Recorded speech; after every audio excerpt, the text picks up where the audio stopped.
Morgan Stanley has brought back the warrants it issued to Uncle Sam under TARP. The second of the top financial players to do so, Morgan seems to have gotten a better deal than Goldman Sachs. Our Margaret Popper is here with more on that story. Margaret? Well, Mark, with this deal, Morgan Stanley has gotten out of the final piece of TARP, and that could give the U.S. government less control over the company. The firm already repaid the $10 billion of preferred stock it got from Uncle Sam under the TARP.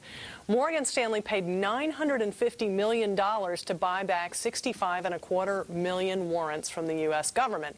Goldman Sachs paid back its preferred stock and warrants ahead of Morgan Stanley, but it paid $1.1 billion to get its warrants.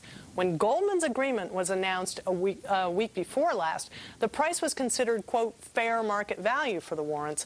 But Linus Wilson, finance professor at University of Louisiana in Lafayette, says Morgan Stanley got a better deal. Wilson valued Goldman's purchase at 98 cents on the dollar, but he estimates the Morgan Stanley payment at 79 cents on the dollar. Goldman CEO Lloyd Blankfein has been under pressure from Washington because of the firm's compensation structure. One way to let off some steam was to pay up without argument. Elizabeth Warren, chair of the Congressional Oversight Panel, said, quote, once it was clear there would be substantial public scrutiny, Goldman surely understood that there were no great deals left on the table. Well, Morgan Stanley is also under pressure because of its compensation. It paid 72% of revenue in compensation in the second quarter.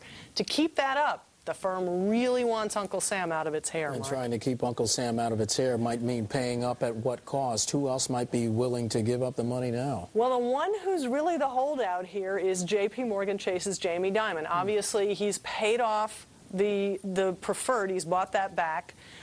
He hasn't bought back the warrants, and the reason is he doesn't like the price that the Treasury was giving him.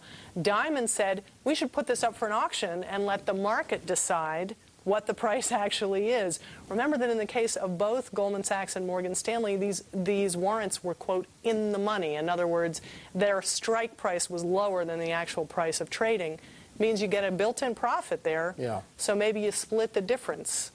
Bloomberg's Margaret Popper joining us. Margaret, thanks.